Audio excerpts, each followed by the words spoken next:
What's going on, guys? Welcome back. Where we wanted to do a late night update for a variety of reasons. Obviously, if you guys were watching the markets today, something that probably was pretty apparent, at least to me, and we were talking about this in other financial chat rooms over the weekend, was the obvious, and that was to short South Korean ETFs. Now, I was thinking probably into the end and middle of the week that that shorting oil would probably be the likely uh, thing to start doing. Obviously, when we see the market makers kind of pile into various things, we were talking about it in the live stream.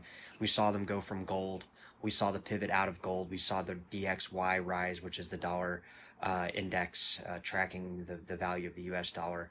And then we also simultaneously saw the, um, the oil price rally to relatively fresh highs since we haven't seen since 2022.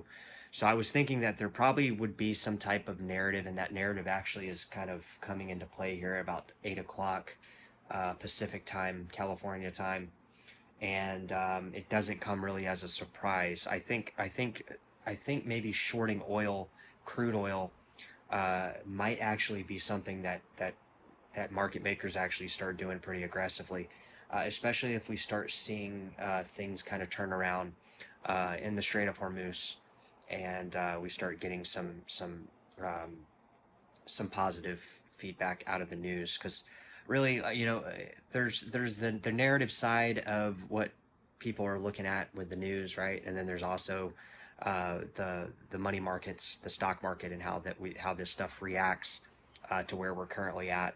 If everybody in the stock market now is or everybody like that's a retail trader now is like, okay, we're gonna like start buying oil, crude oil, now that it's already up 50-60% in a month.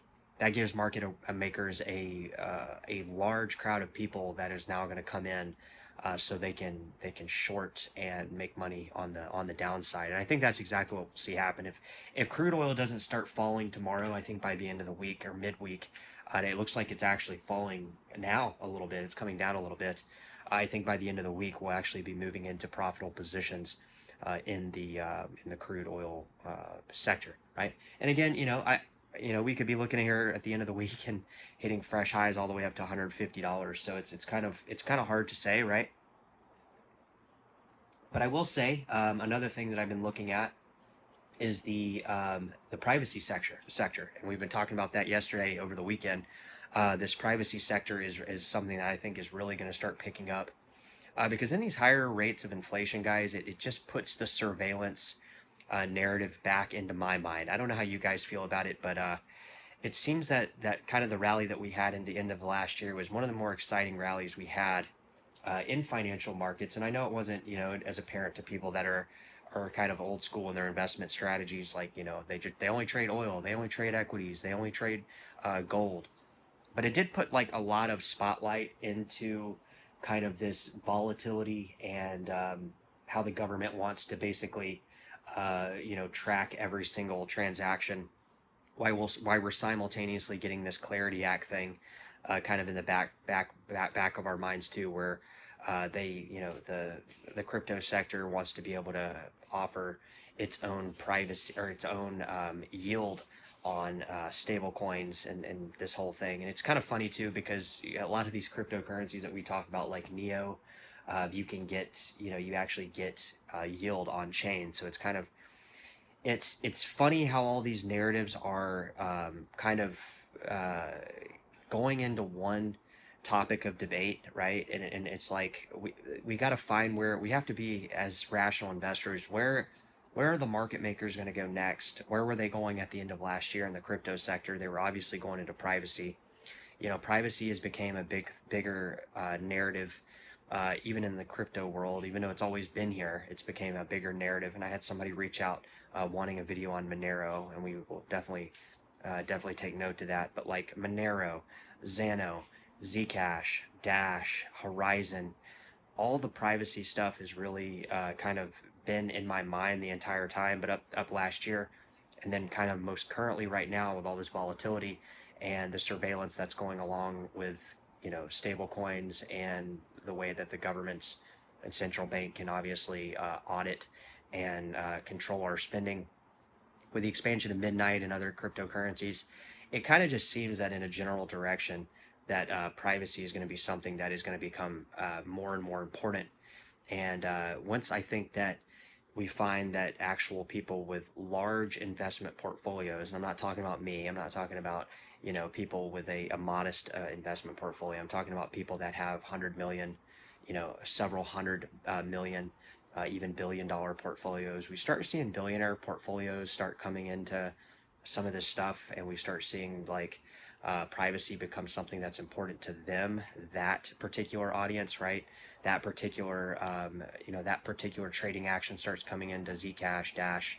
I think that's when we'll really start to see some of these monumental moves in the privacy sector with cryptocurrencies. Because I was telling you guys the other day, like a lot of these coins that we talk about, even though their market caps are kind of small, they've been literally on having ongoing development for over a decade. Meaning, I'm not trying to sell you guys on an idea of something that's just like came about. Like, hey, have you guys heard about Monad? Have you guys heard about SWE? Have you guys heard about any of these newer tokens that have been around for not too long? These coins that we're talking about here, there's ongoing development that has been happening for a number of years, and they only have recently started, a lot of these coins started pushing more towards the privacy stuff. Like we saw the involvement of Midnight sidechain on Cardano. We've seen countless other cryptocurrencies start to kind of deploy this idea in our heads that crypto is going to be more of like a privacy.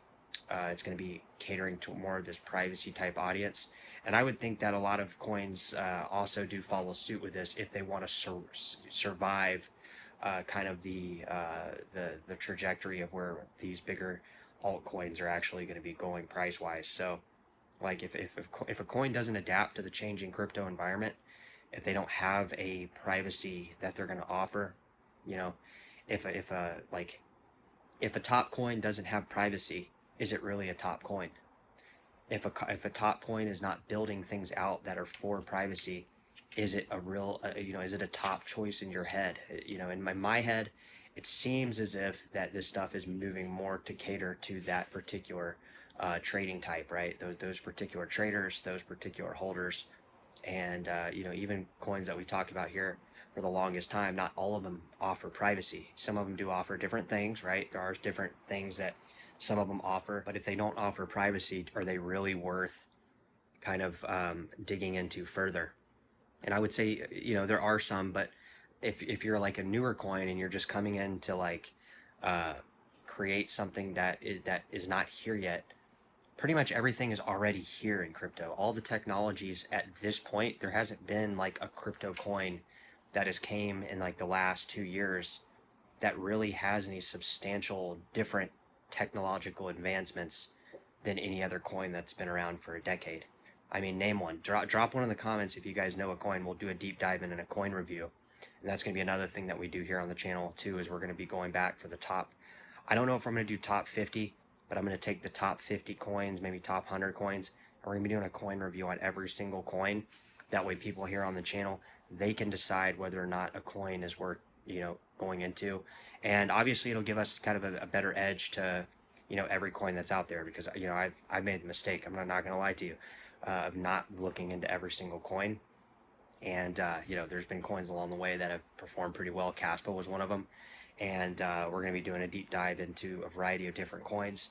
That way we know what it is that we're talking about, because the crypto world now is much different than it was a year ago, 5 years ago, 10 years ago, and past that, right? It's evolving. So we need to make sure that we are constantly learning about the new stuff. That doesn't mean we go sell all of our old coins to go in these new coins or anything like that. That doesn't mean we start deploying all of our new capital into some new idea, because like I said, I think that once we start doing these coin reviews, we'll start to notice that there really hasn't been a lot of like newer technology that has been delivered by like brand new coins, right? What we've seen with a lot of these brand new, these monads and these SWEs and some of these, they're bringing a lot of liquidity, but they also have a lot of tokens that haven't been unlocked yet. But past that is the technology they're bringing to the table, any different than what is Dash is doing, or what Bitcoin Cash or Zcash or any of these other coins are doing? And I think that answer is going to be a kind of a clear cut no. But we're going to deep dive into the coins, and we're going to be doing coin reviews on a variety of different coins over the next couple weeks. So definitely check out that. And then lastly, guys, moving into the end of the week, we need to see what kind of happens in the broader macro market. We are seeing a little bit of an uptick in crypto. If this starts accelerating a little bit, we'll start taking note to it and kind of keep you guys posted along the way. All right, drop it in the comments, guys, and let me know.